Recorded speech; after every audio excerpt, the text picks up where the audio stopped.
What is one of the best ways we can effect positive change and make the world a better place? Welcome to Business Without Barriers, the show helping you turn barriers into success breakthroughs and thrive in a volatile world, and the success revolution bringing humanity back to business. Be sure to subscribe at bwbtv.net to join me on this journey of discovery with progressive entrepreneurs who are willing to open up their vaults and share their success treasures with us. I'm your host, Carmen Wild, and my guest today is David Homan. David is the Vice President of Lunar Clips Media, an entertainment company at the intersection of feature film and media. He's the New York City Ambassador for Nexus and the CEO of Orchestrated Connecting, overseeing a community of 600 plus super connectors focused on value and opportunity creation. David is a key advisor to philanthropists, startup founders, influencers, and investors. And he's developed a relational value methodology currently being researched by professors at INSEAD in Paris. He's also a classical composer with over 200 works to date, and his works have been played by the American Symphony Orchestra, Colorado String Quartet, and frequently with modern dance, including his wife's Ariel Rivka Dance Company. His work is licensed for television, including shows on Discovery and Animal Planet, and he's currently rescoring Stravinsky's Firebird for a children's ballet. He serves on a number of boards, and David enjoys downtime with his two young children, Eva and Max. A very huge welcome to you, David. It's bright and early for you this morning. It is, but thank you so much for having me. I must admit, probably because I'm fatigued, but hearing that bio made me stressed with everything I need to do. But I am all yours for this interview, and so pleased to be on this podcast and to unlock or reveal whatever treasures I have from whatever vault I have left in me after this 2020 type of year. Exactly. And David, when I read that bio, I'm totally inspired. And let's start there. You have two superpowers, diverse superpowers. You're a super connector in business. You're also a classic composer. And then you took that a step further and you managed to blend the two quite beautifully in the way in which you bring your work to the world. What's it like to be able to play successfully in two worlds like that? Well, I don't really think of it as two worlds because it has a common theme for me, pun intended. The theme is if you can help somebody else find their melody, then you can help them soar. And so in the case of connectivity, which is a little more obtuse, that's as simple as being able to introduce somebody to somebody else who's on their wavelength, where there could be a mutual and reciprocal effect of that type of connection. And in music, it's the same thing. I am by no means, nor will I ever be a famous classical composer, because if you were to ask anyone to name a living classical composer, maybe people who tuned in 5 minutes ago can now name me. But it's just not something we focus on. Despite the prevalence of classical music everywhere, in movies, in commercials, if you were to take out classical music from what we watch, it would be boring. Yeah. So when I think about this in the context of music, if I can write a piece of music that even one person finds a sense of inner peace that they can build from, meaning that it can take them away from the struggles of life and build them back, that and the same type of work with connectivity is my focus. So in combining them, the idea was simply to make people understand that what we think of as very complex, being a super connector, being a composer, writing a symphony, is simply being able to have the diligence and the perseverance to build off of a core skill and develop the craft around it. Lovely the way you've put it. And it's such a beautiful blend. I mean, your website has got to be one of the most interesting websites because of the way that you've blended these two. Well, like you said, you don't see it as two worlds because you're in it.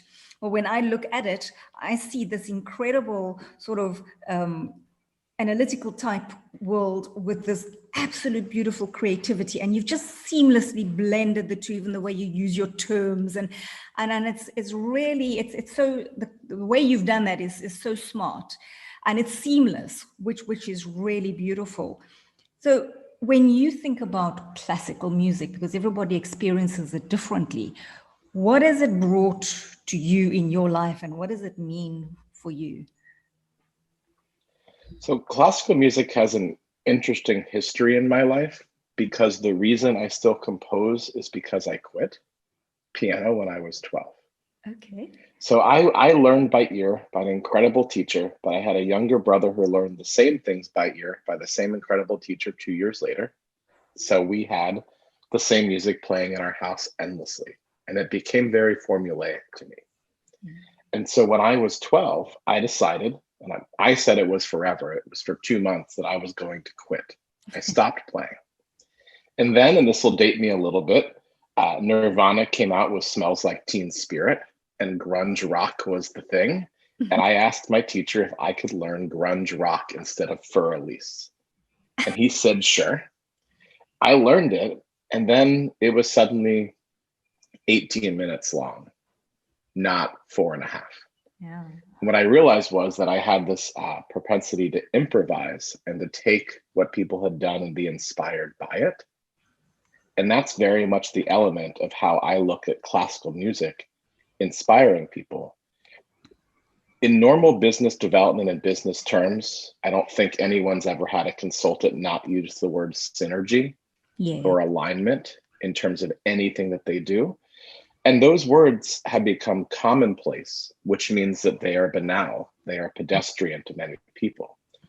But because the arts are something both completely not appreciated but universally accepted at the same time, it gives you this dichotomy of, if you ask somebody, like, let me help you find your aria. Right? Let me help you find your moment just for you. It's the same thing as your 15 minutes of fame. Yeah. But the aria is something reserved for the absolute catalytic moment in an opera. And only a specific type of singer at a specific age in their career gets to do it in that way. And everyone goes to wait for that moment. So if you can think of positioning yourself towards everyone waiting for your moment, that should ideally give you the drive and the inspiration to achieve more. But my theory was you have to do this outside of normative terms.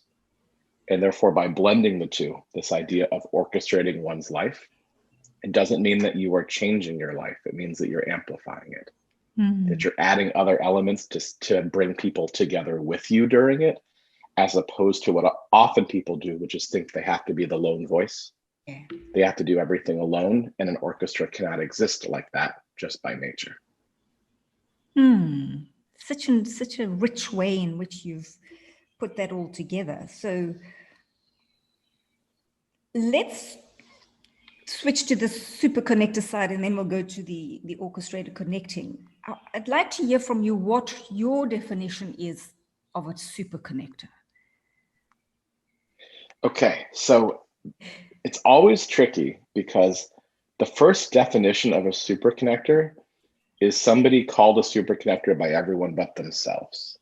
Because that word superconnector carries a degree of skepticism or pretension or some sort of, weird thing because relational value isn't valued. And a superconnector is somebody who understands it with a very fine art and craft, relational value, where there can be a mutual exchange and at what level of introduction and preparation they need to put two people together. And this is understanding the person's entire psyche. I have connected people because they were both the same age, from prominent families in venture capital, and therefore had a hard time dating because their dads were awesome. Not because they're venture capitalists, not because of ethnicity, but because of the reason that if you have an incredible dad, as I do, I had to leave my hometown where my dad's a famous Shakespearean scholar in order to not be 11 years old when I was 20. And so the idea of superconnectivity is that you have depth in a lot of different areas, geographies, and people. I think some people have prescribed a number to it, whether you have connections in thousands as opposed to hundreds, but no one makes thousands of connections. They make a specific intro at a time, maybe a group intro, but generally the preference is one. And I would say if you're a super connector, the majority of the time, both people come back raving that you just added to their lives. And you got towards them a specific request that no one else they had known in their inner circles was able to achieve. Tell us a little bit more about this relational value. You've developed a methodology around it. Sure. So relational value at its core, I think, is the most untapped commodity on the planet. We think of what we have as value as our money or our time. And I believe that it's three things. Because we've invested our time and often our money in relationships, people we work with, people we invested in, people we lived with, whatever it might be. So since that's such a significant part of our lives, I believe it should be at the same level as time and money. Because when you think about what people want from us, in the end, everyone wants one thing from everyone else in this world: money, or money so they can have more time. And in many cases, what we often are able to give is our time. But in many cases, we're also able to give somebody else's time.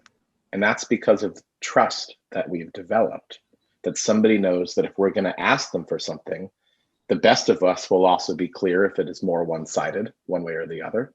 Like, Carmen, I should introduce you to my friend Tom. It'd be really good for you to talk to him. And that I would say to Tom, but Tom, I'm like, listen, I don't know if this podcast she does would be helpful to you or her as a business development, but I really think that you should hear her. She's at a pivotal point. And so however you frame it, relational value is something where that, prescribed instance is something that both parties say yes to because of the trust, because of that value. But a value is only defined by its opposite. So therefore, you have to define it by what is not currently valued, what is devalued. People come to me constantly because they're sure that I can talk to their friend and in 30 minutes deliver their friend millions of dollars from somebody else that I know, with no consideration for both what I do by day with respect to my job, my time obligations for my family, or the idea that if in another situation somebody was asked to approach somebody else to find money, to find a business partner, to find a new hire, that would be in any other sense but friendship, a business relationship. And I don't make my community or these relationships, I don't monetize them.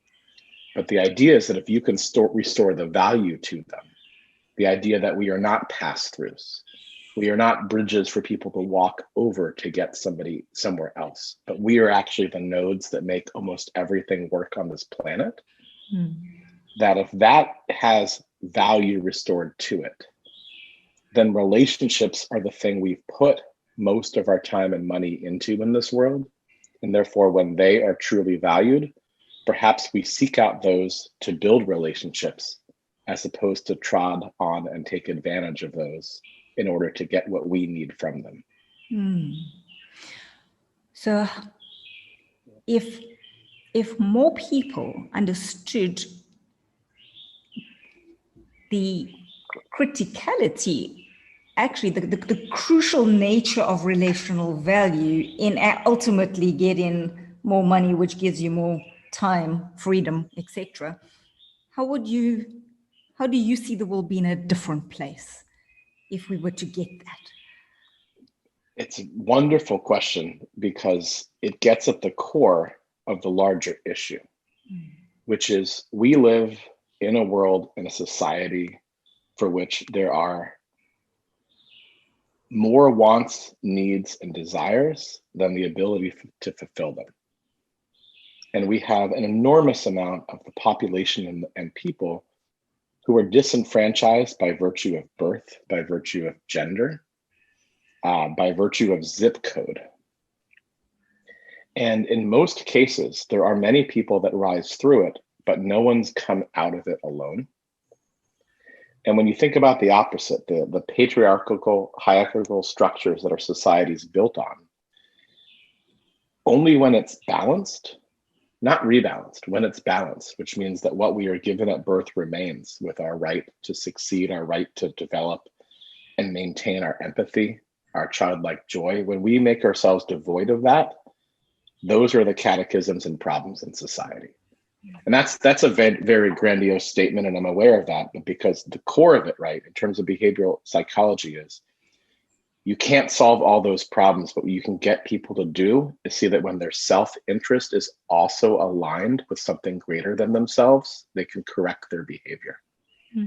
Because no one who has trust with somebody else doesn't also present that person with integrity to gain that.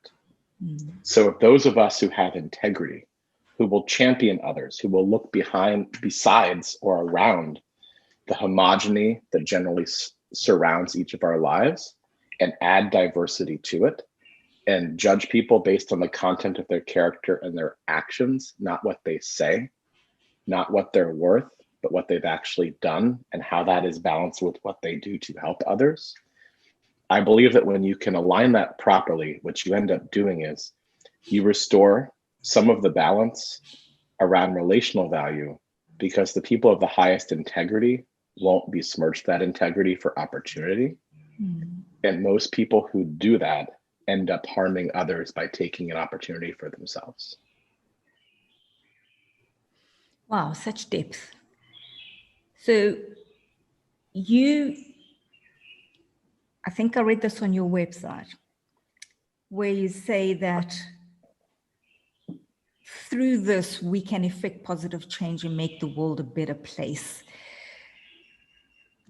Was that your driver in terms of orchestrated connecting, is to kickstart this process that you're speaking about, where we can start to address this imbalance? You know, if I were to answer that and say yes, I'd be a hypocrite, because I think that most of what actually drives us is what makes us angry and what makes mistakes happen. And so I'll tell you the opposite of that. What makes me angry is when an average white male gets a job above my really skilled Latina friend because she's a woman and she's Latin. What makes me angry is when I see somebody who has an enormous amount of means and decides to do something on their own because they can and doesn't want to listen to anyone else, and then makes the same mistakes 100 other people have made. But for them, wasting $5 million was a great risk. For the rest of the world, $5 million is enough to feed a village for years. And so this idea that those with influence and means, and again, many of these are my friends and many of these people are in my community. The idea that we exist in a society where everyone has the chance to succeed is false, because we're not looking at it from somebody else's shoes. I came up with what I thought were the 10 best descriptions of the type of connectors or people that I really didn't like because of their behavior. And this, despite coming from a family where my father is such a feminist, he actually has to have a feminist monitor in his classes. So when he says too much good about women, he's corrected back to at least call on one man in the class. And so I forgot about number 11, which my friend Jenny reminded me of, which is the dick. The guy who approaches a woman and she thinks it's to advance her career, to benefit her. He wants something personal from her, something inappropriate. And she's in an extraordinarily compromised, awkward situation. And I don't face that. But every single woman I've mentioned this to in my group, we're talking about hundreds of prominent people. Every woman faced that. So for me, screw those men that couldn't have the empathy or the understanding that they were walking a line because they could. And forget about all those other people who know they do that and let them do that. Because people of integrity should stand up for something more than that and not have people compromise people's careers or their livelihood because of somebody's interest. If you're actually interested in somebody, have the balls to say that you're interested in them. Don't walk a line where you make them uncomfortable or shocked, or maybe decide to compromise themselves because they need something greater than their own self-sacrifice is worth. And so this is what I go back to in terms of that integrity. The number of friends of color of mine, and I have many of them, I'm not somebody who was, quote, woke after Floyd in the US. Like, my community has been majority minority on purpose for years. I formed a community within the Nexus group that I'm part of. And of the 9 individuals, 3 are white and the majority are women. And this, so for me, this is conscious and always purposeful. Because diversity of opinion, we go back to what I said about 15 minutes ago in this, which is diversity of opinion is actually the key to innovation. And when you have diversity and you can understand that it is not selfish to seek out those of contrary opinions, it is actually warranted and necessary. You are not only elevating yourself through this, you are elevating others by making that conscious choice. And if you can get people to make a conscious choice to get out of their bubble, to realize that everyone has been wrong and every perspective has validity to it, that's the beginning towards correcting behavior, the beginning to empathy. And if you have the empathy and you have gratitude, you're not selfish and you don't compromise other people's values. So there are many initiatives rising up to give women the strength, to empower them, to support them in dealing with whatever comes their way. What do we do about the dick in the society? For me, it's a one-sided opinion, which is I don't have any of those in my society or world, and I call them out. If somebody's inappropriate to a friend of mine, I face them, and I would either force them to apologize, or if they choose not to, explain to them the harm they're causing to themselves and others by continuing that behavior. And that's my responsibility as a man and a white man of privilege. I am a Jew, so I'm a minority, but my last name's not Jewish, so I get away with both. But that's my responsibility to do so. And it's my responsibility to champion my friends and make sure that that behavior is not tolerated. And it's not tolerated in my community. It's not tolerated in my friendships.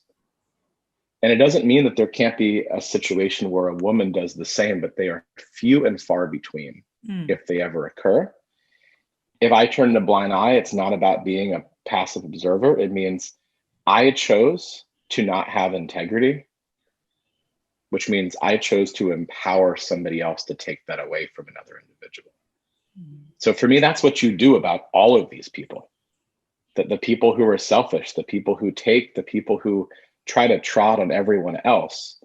The intent of my community is, if relational value is valued, then we have to police each other and our larger networks.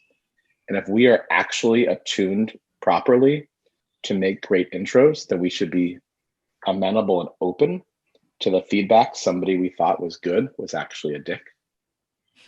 That somebody we thought had integrity needed to be shaken up a little bit. Again, positively, but positioned in a way where we show that correcting that behavior, working to correct it, whether it is a chauvinism or an elitism or an unconscious bias, is something that is only corrected through action, not words. So what we'd want to see, David, is sprouting up of many of these kind of communities where people start to understand the value of this collaborative effort and watching each other's back and the integrous nature and the value that it leads to. So I'd love for you to give us, because you think about things and you've really thought deeply about the kind of community you set up. What were the grounds for that setup? And you speak about a platform, there's a value system, a code, and a methodology. So if you were to teach other people to set up these noteworthy communities that are really going to be integrous and make a difference in the universe, because there's many groups, many communities, but they're not necessarily action-oriented in terms of a results-driven way. There's a lot of talk. How do we do it in a way that's substance, that leads to growth and change in our world? Sure. So here is the recipe, the vault or treasure, so to speak. And I give this away freely the same way I do my event formats and everything else, because I'd rather be in 100 purposeful communities than 5 lame ones. So I don't think of this as anything that's proprietary. What I believe is that I think that I'm one of the first to just name all of it in balance as a necessity. So a community that doesn't define its value system in a way that is translatable to others fails, which means a community that's full of gratitude and people who care about climate and want to embrace faith to do so, right? You think that's specific. But there's lots of people that could prescribe by that. It doesn't mean they're all good or their interests are aligned. And so in my community, I wanted a specific type to get to content of character with one prescribed notion, which is everyone in my community has to be described by themselves or mostly others as a connector or super connector. But we, as I said before, we wouldn't describe ourselves as that. But whatever the sauce, right? It could be women to invest in women. It could be podcast hosts who interview people at crazy times of the day based on where they live. And that could be your community, Carmen, right? Any of this, right? You have to have one prescribed notion. But then you have to have at least 3 ways to hone in on the type of individual that you want that keeps diversity in the mix while you do so. So in my community, you have to be action-oriented, you have to be a natural giver, and you have to be somebody that either I or somebody in the group would leave my children with. So in that is a description of the type of stasis I want, which is I want people too busy. So therefore they value their time within the community because they're busy enough to add to it. I want natural givers, which means that the approach for everyone is what I can do for you, as opposed to what am I going to get out of this? What can you do for me? And the secret sauce for mine, which again, everyone is welcome to take as their own, even though no one knows who I am around the world. But would you leave David Homan's kids with this person? Because that idea, whether people are parents or not, they get that's a different sacred code. And could I have a drink with you? Could we cook together? Could we survive being on a deserted island for 4 days together? So it's these type of things I used to think had a value system. And then it became, would I leave my children with you? And that has been translatable across every culture. So that's one part. The other part, which again, my community is comprised of people who run hundreds of other communities. Most fail when you don't have a overt element of risk in what the behavior needs to be. So I have 2. The first is related to the would I leave my kids with you? If you recommend somebody into my community and that person is a dick or a selfish person or a collector or a taker or all the different ways I would determine them, and I've asked you not to introduce that person to me, that's a strike. And if you're not going to be in my community able to introduce me to people or anyone in my community, people of high integrity, it doesn't mean you might not have high integrity. It just means you're not attuned to do so for others. And so every community can have a different value system, but you should always have a way for people to understand how to bring people in. And not just because Sarah's really nice and is looking for friends and wants to join something.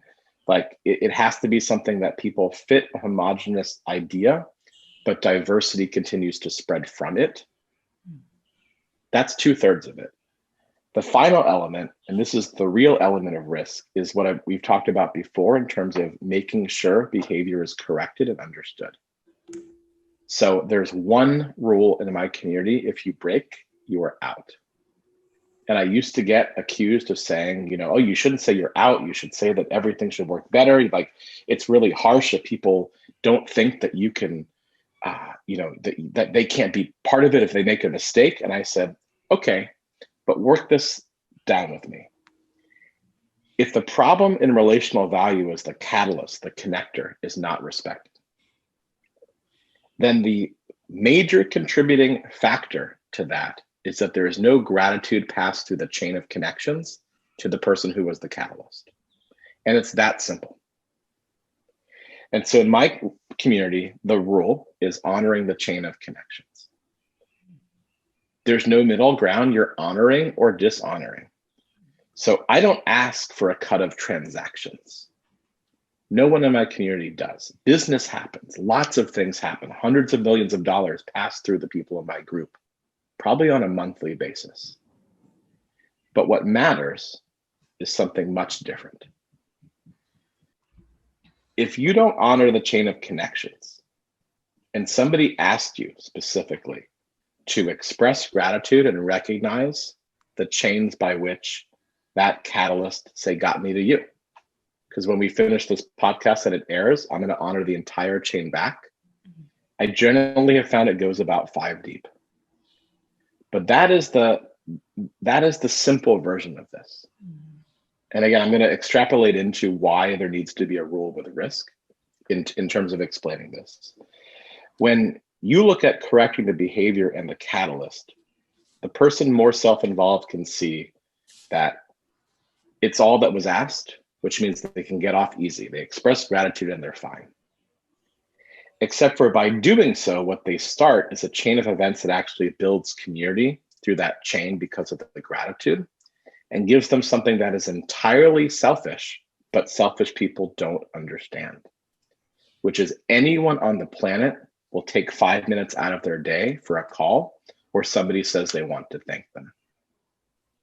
And most people of prominence and means always get a thanks with a follow-up with an ask, which makes me and everyone else who's connected in this world or influential or of means, I am only connected, not influential or of means, but I have a great relationship value worth in this world. It makes everyone who has just had a gratitude expressed to them make those people top of mind. Because how few people come and say, thank you, I appreciate this, I appreciate you, enjoy your day. It's thank you and gratitude is a qualifier. Yeah. But it's a starter to add depth for you to somebody else. And therefore, when you can get somebody who's maybe a little more self-involved or just very busy or desperate to achieve or balance something, you can get somebody to understand that that behavior builds community. It gets them in the door and it opens up the door or keeps it open. Then you suddenly switch the paradigm by which the catalyst is no longer recognized. Now they are the catalyst for a reason. And what I found in 4 years of studying this with network theory is that person who's the catalyst by the chain going back to them often opens up another door in the interaction, the transaction that just happened. And sometimes it's a more substantive door than the one for which the gratitude was just expressed.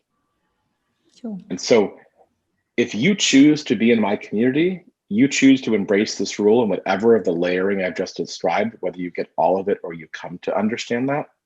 And so every community needs a positively constructed rule that if one chooses to opt in to do so, one understands you're out if you can't do it. Because without that risk, you don't have any way to actually police what is normally very personal, small interactions. And then what you get is spreading like wildfire, people who go through friends' WhatsApp groups and ping people and then get money for people because other people think they're vetted. People who continue to walk this earth in power despite no ability to maintain what they do, except for the fact they take and they get away with it because they're prominent enough. In my community, that can't exist because that person, if they didn't express gratitude, would be seen as a schmuck by everyone else. And by expressing gratitude, it opens up a door for how much better they feel correcting their behavior. So again, I know I gave you, albeit with my daughter, Eva, for her cameo appearance on the podcast, if she, a long-winded explanation, but just to recap, you have to have a framework for how people are accepted and the values of who they are. You have to have a rule that corrects behavior, but gives an element of risk. And you have to develop a group that has a prescribed value, a homogeneity to it, that from that instantly embraces diversity of thought and opinion. Or I believe groups fail, they don't last because eventually they become stale and people look for other opportunities. But when you can build something that constantly flourishes because new ideas and innovation come through it, and the behavior, your risk proposition becomes something that enhances the group as the group develops, you end up setting something up that has much more positive change and is much easier to manage. Because running a group is the hardest thing is kicking somebody out or not letting somebody in. There's so much substance to what, thank you for that framework. And the rule to me is so powerful because, and I love that it's centered around gratitude. It's the most, to my mind, the most powerful, underutilized value that we have, that has so much value in so many different ways. And if we could get it as a human race and the value of it. So I love that is your risk, your rule. Give us some context. So you've got this incredible methodology. Just the way you've explained it, I can imagine it attracts a very particular kind of person because you've orchestrated that way. What actually happens? What does this give rise to? Excite us with when we have a community of beautiful human beings centered around this value system. What happens in your group? That the energy that is created, the outcomes. Give us an idea. It's a really funny thing. And I didn't really understand this until I held my first event solely with people that fit this system. As a natural giver, you were accustomed and used to walking into a room and helping lots of people and feeling great about it. Everyone who used to come to my in-person events, and even the event I just held yesterday virtually, I got so many responses back of people who are so uncomfortable because they're not used to being helped so much. And it's a strange thing because like I'm not used to being helped that much. Like I'm used to everyone coming to me and asking for it. Now I do ask people to bring people into my community, but I'm used to being asked 85% of the time for something. So 15% of my day, if somebody's thanking me or helping me, it's awkward for me. It's awkward when I have these calls and everyone hears about, how I understand their story without ever having met them. And it's because the story is that givers spend so much time thinking karma is going to come back to them. And it doesn't. When you're in a position of abundance, you can have that philosophy because your abundance, whether it's a good job or means, good relationship, whatever it might be, I'll add happy family to it, even during COVID when everyone's going crazy with who they're living with and around and hates them for new reasons. Like my wife is shocked sometimes when she doesn't hate me in any given day. And all I did was wake up early with the kids or work in this tiny yellow room I'm in all the time. But somehow, the world. So, but I digress. The magic, right? The thing that happens is that when you put people around each other who are so inclined to help, everyone gets help. And part of this network theory, the reason I do this as a community, no longer just as one-on-one intros, is it may be that your feature of me on this podcast gets me more interviews and helps my methodology grow into this world. And I can't help you, Carmen. I know lots of people, right? I have this whole community, but I can't help you. But what if my friend Brahim's wife, Sarah, can? Mm-hmm. What if Sarah introduces you to a friend who's friends with my friend Emily, who heard this podcast, who met Justin Breen, who's how we met, and then Justin gets a client from it. Are you happy if that interaction results in Justin with his incredible work? Because when we take it away from, can I help you and can you help me? And we put it into a context where a whole bunch of helpers are very certifiably happy that somebody else they know is able to be helped. You create something that is much greater than even say a movement or a community, because you actually fill the hole that givers have that they don't know needs to be filled, which is a satisfaction that there are other people around us than just us in the situation. And that collectively, what we can do is keep moving things forward at an amplified and accelerated rate.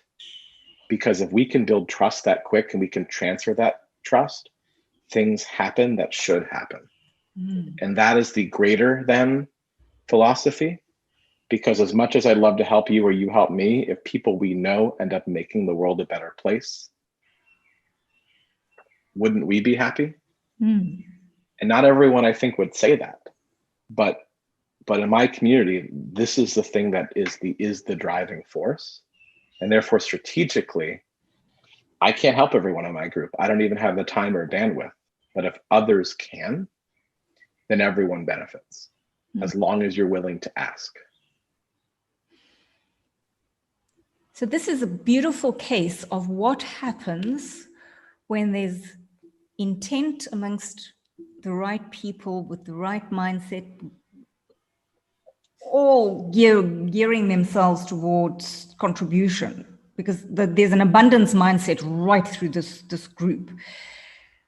And it creates a bit of a nirvana in this space. So can we teach our kids this? Because how do we change the course of human history so that this doesn't have to be orchestrated, but that it becomes a natural part of our being? It should be a natural part of our being. It absolutely should. Without going into a full history lesson on psychology and things, which I generally read and everyone finds boring until I make it tidbits. We're at a weird situation in our evolution as a species because we believe things are the worst that they've ever been when they've actually been the best. Mm-hmm.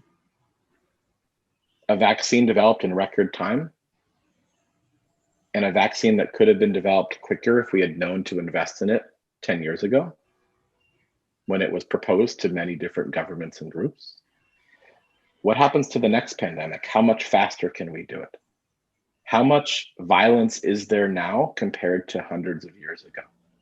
All these things that exist with the way that media and the way that we see it make us feel as if our situation is unique, our situation is the worst, and everyone's former situation was the best. But everyone who longs for the olden days, in my opinion, without trying to offend those that say that, longs for a day when women and people of color didn't have any opportunity as opposed to some now. That doesn't sit well with me. People who long for this idea that because of your blood, you know better than somebody else the ways of the world or how somebody should be treated. And you look at this in terms of power dynamics and the fact that human trafficking still exists is such a travesty given the wealth of this world, because it feeds a lot of that wealth and influence. Mm. And so, yes, we can teach our kids this, but the single best thing that those of us living now can do is show all kids a path to success as opposed to some. Mm. Yeah.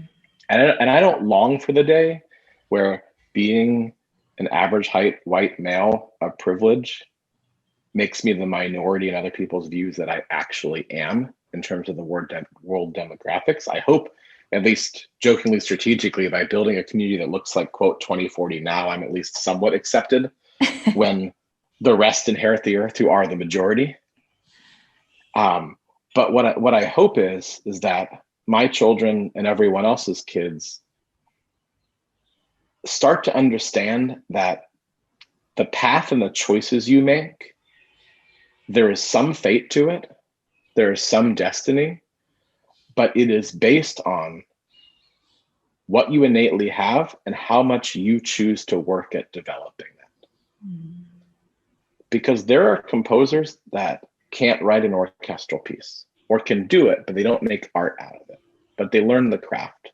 But many of them at the core, they write music because they're really, really, really smart.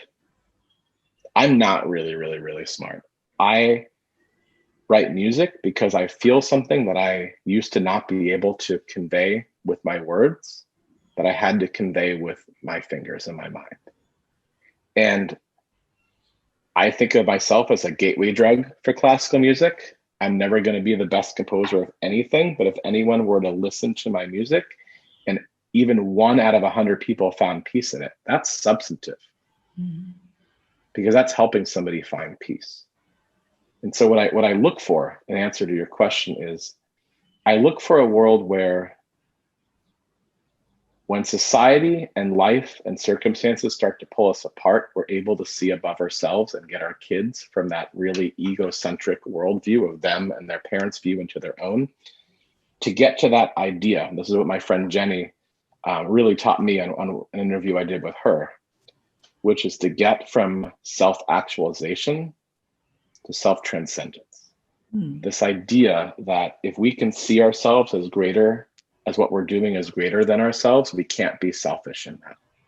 And if I can teach my kids to think of others before themselves or as much as themselves, that for me solves the problem. Because choices in this world around power are choosing to take something from somebody else. And power is wealth, but in the end, it's all about power. And that is the single driving issue that we face, is whether that power is used selfishly or selflessly. So for you then, with the self-transcendence in mind, that might give us a cue.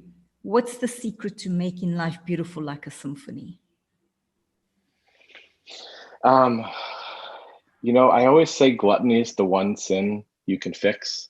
I mean, you have to really exercise or watch yourself, but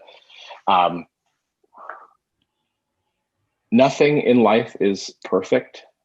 The best things in life are approached with humility.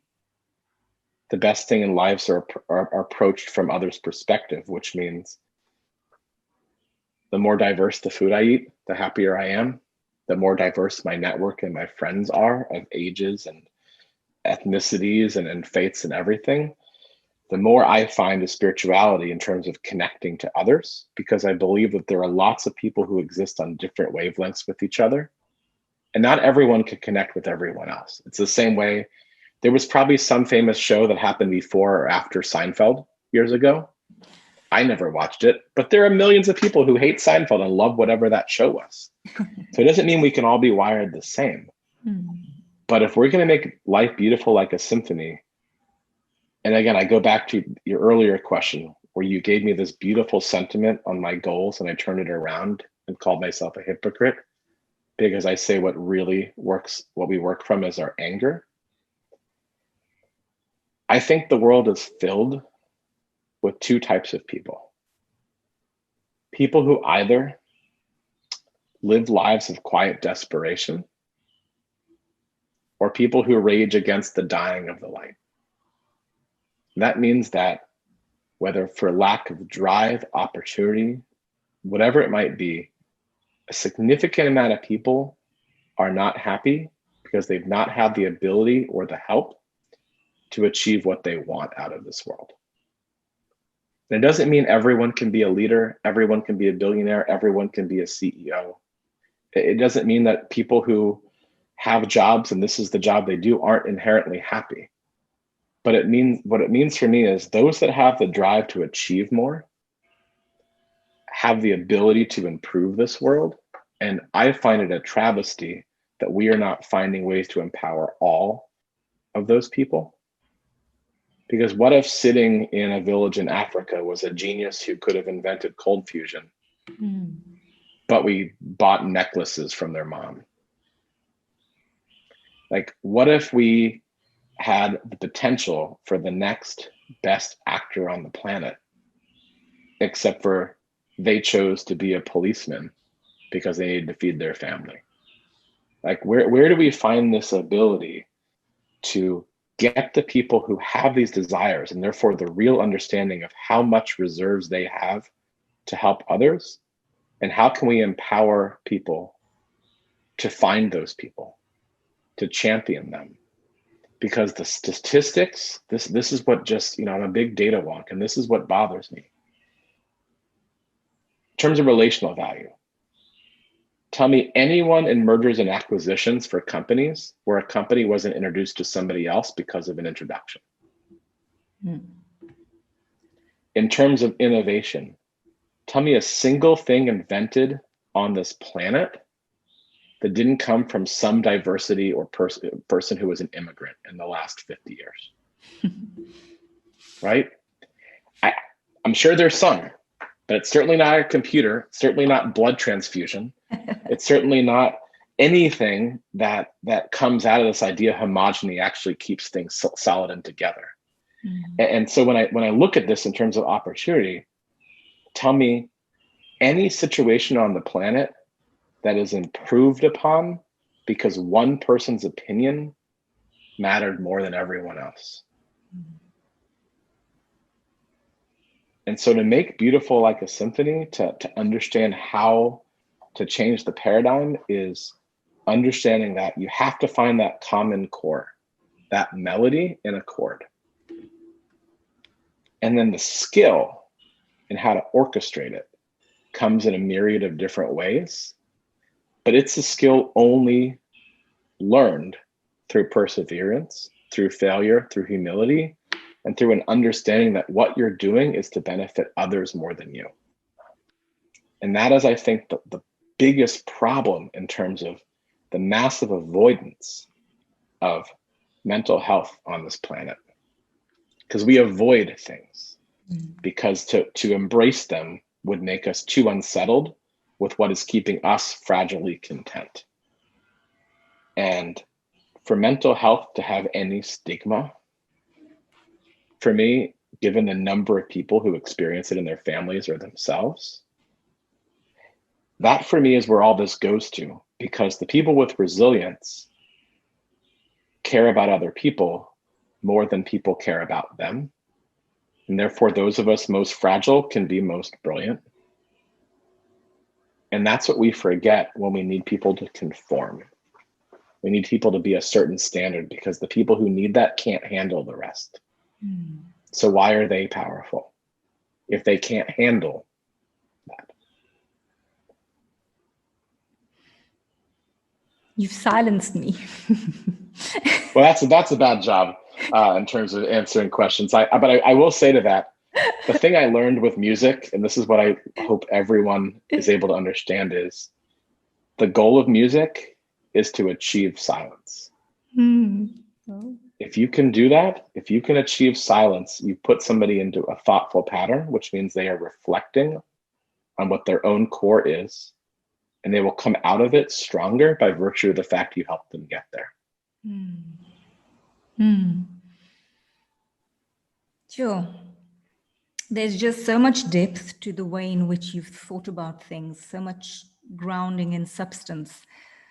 And it's just proof of when we do apply these beautiful machines that we have here and we connect with other people and bring this diversity, what becomes possible in our world. And it's for each of us to keep bringing our bit to make that happen, because it happens one person at a time in a community. As you said, I think there's a beautiful metaphor you use on your website about the cog vector and how that translates into this connections, each person, and the connection happens.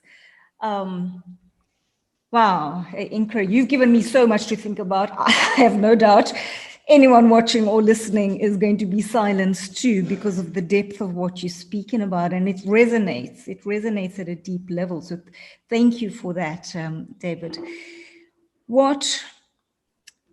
Just two more questions. I'd love to hear from you how you've got a beautiful mind. How do you turn barriers into success breakthroughs?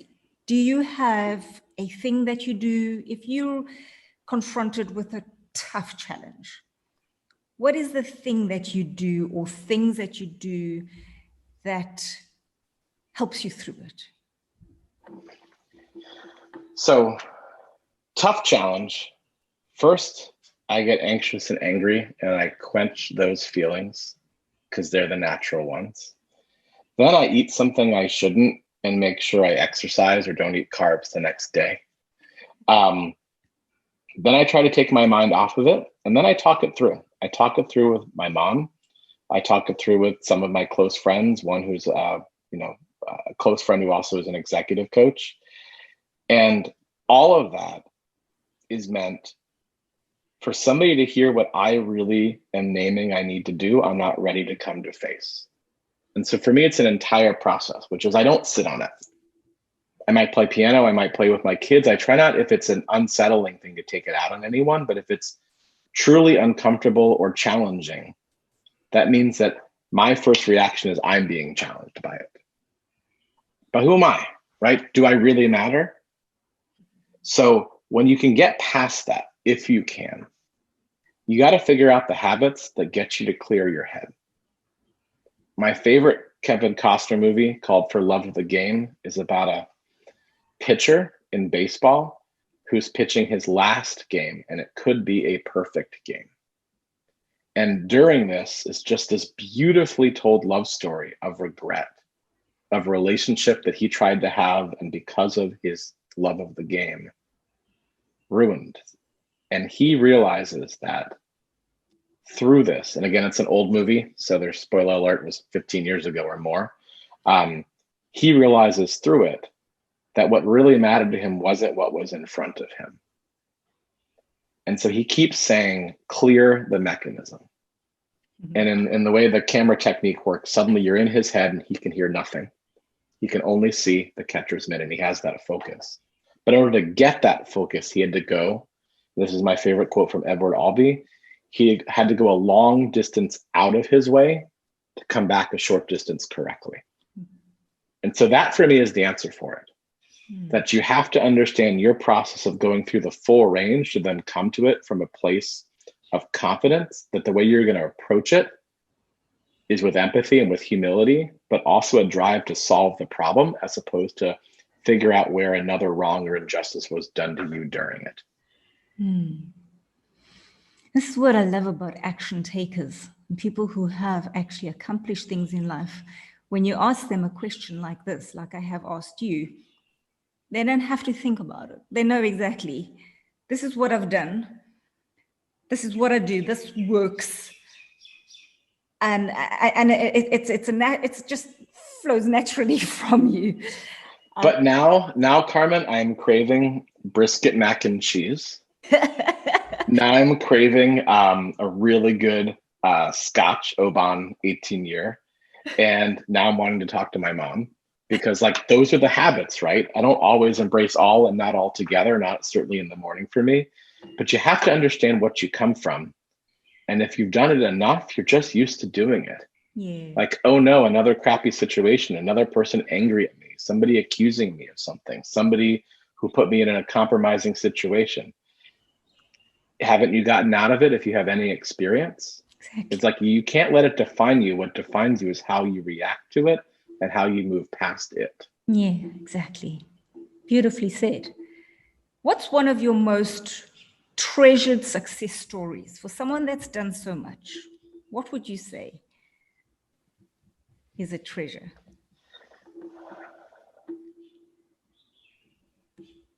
I have a lot to be grateful for. I have an interesting career of having worked for very prominent people who believe in me, but often yell at me. Like I have a lot of things that I could answer. And I don't want to answer with something personal to me. I want to answer with something about my children. You have asked that question before. And again, if the rule is in my community, when I leave my kids with you, then I'm trying to teach my children something. And again, a lot of it relates to this, but at a 3 or 6 year old level, maybe not the same as what you'd want on this podcast. I've taught them how to take a deep breath. We do 5 deep breaths before every bedtime. Every time they're upset, I remind them that within 10 deep breaths, they've never stayed upset or hurt. And it's become conditioned in my 6-year-old and coming with my 3.5-year-old that they have the power to control what happens from their reactions. They don't have the power to control their reactions. I don't know anyone who really does. I mean, maybe the Dalai Lama, maybe the Pope, maybe Fred Rogers, but like not that many people on this planet actually have that ability to stop. But that for me is how I'd answer this, because I see my daughter then tell her friend to do it. And I see my 3.5-year-old tell my father-in-law to do it. I see this great idea that we do have that power, but we forget it because being human, being full of emotions, being full of things that no one ever understands but what we're thinking, because we are truly alone in some way, we also have a very innately built ability to take a pause, and we just choose not to. I'm not saying everyone needs to do transcendental meditation and yoga, nor should everyone take from this they should eat brisket mac and cheese or drink scotch all the time. Although they should take away, they should talk to their mom if they can. But the greater thing is that anyone listening, right? What I would want out of any advice or insights or treasures I might be able to give is not to think that what I'm saying one needs to follow or be prescribed to do, or that I am in any way more insightful than others. My knowledge is based on listening to other people. It's that simple. I happen to remember it because of my musical training. But what has informed me of this is the insights I've gleaned from others that I've compiled into what my psyche is. The same way, I don't ever need somebody with a classical piece of music that I write to hear it or understand it the way that I wrote it or intended it to convey, because that's not a valid point of view. The point of view that matters is that if you actually chose to take a pause in your life and to listen to a piece of music and found a melody in it, where it took you should be for you, and where it took you should be the right validity for your journey, not for anyone else's. Because if we have that, then we take away all the prescriptions of what other people want us to be. Because those people, again, back to the power dynamic, those people want us to be something because they can't handle more. Mm-hmm. They want people to, people told me my entire life, just focus on one thing. Don't be a pianist, an actor, a director, a lighting designer, and a nonprofit executive. Don't do all of that. Just do one thing. And I didn't listen because I couldn't. I do listen to lots of things, but not to that, because people wanted me to conform to make a choice. Why can't all those things inform me? Therefore, why aren't all of our experiences valid for us, as opposed to people validating which ones they thought we made the right choice in? Amazing. It's like sitting next to a fire and getting all these amazing stories from you. I know storytelling is really important to you as well. And when you hear it in the way in which you relay answers through stories, you see the power of it, because it takes you to a different place. So if you had the opportunity to speak to every person on the planet, what message would you want to share with humanity? That I haven't already said? Yes. Or what you have said and you reiterate, that's okay. I wouldn't be comfortable with making that type of statement. Mm-hmm. Because I wouldn't be comfortable representing that what I needed to say was something of value to them. I would be much more comfortable, if there was ever the time on this planet, listening to everyone and then trying to see the pattern recognition or distill within it what that collective insight actually was. That's how I approach my community. I'm not a master connector of connectors. I happen to have an incredible amount of amazing people of high integrity who keep showing and telling me what resonates the most. And that's how I hone what my quote theory is. So I wouldn't think that I could impart anything onto anyone the same way. In a really great space movie years ago with Jodie Foster, Contact, she goes out, she experiences other life, and she comes back and she goes, they should have sent a poet. Because as a scientist, she couldn't put words to it in a way that the collective humanity could understand what that insight was.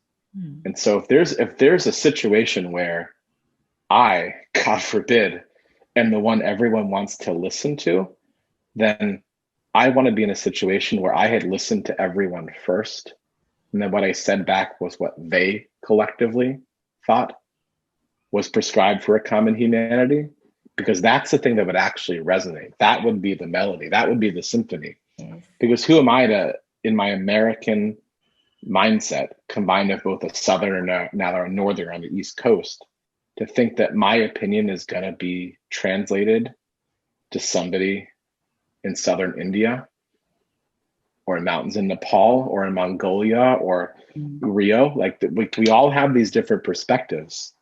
And if everyone thinks that their perspective is valuable, then if they hear their perspective within others, isn't that the true goal of your question? At least from the way I infer it.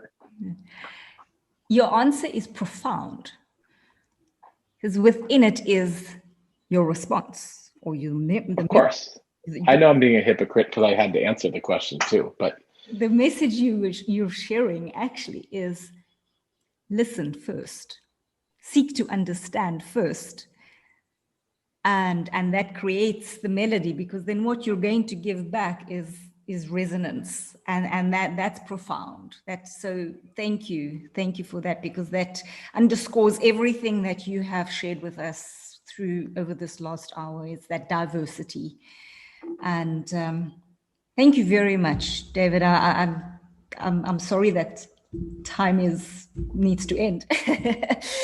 So, well, I mean, anyone who's made it through this much of the podcast better write you to express gratitude the way that I will, because as I mentioned when we first spoke, I believe you're sitting on an enormous amount of insight that you are deferring through other people you interview. And of course, it comes into your business practice. But I think that, there's no situation in the world where those that ask the questions don't have more insight than those that give the answers. So I'm looking forward to continuing to learn from you, to listen to more of your work, and to see where the insight that you glean from listening to many, many others would put you in that situation. Let's be ambitious 10 years from now where you're speaking to the planet, but you've actually heard at least some of that collective wisdom. Yeah, absolutely. Thank you.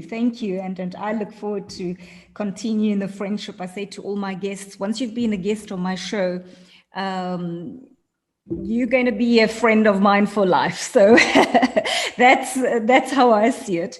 So thank you, David, for sharing your pearls, your nuggets, your beautiful symphony with us. And wow, you've touched me many times in the last hour, and you silenced me. Well, I will glad, and I'll jest with this. I'm glad that you say that I touched you many times, but we're across continents on a video podcast. Exactly. Because in the world of Me Too now, like we'd have to worry about that being in here.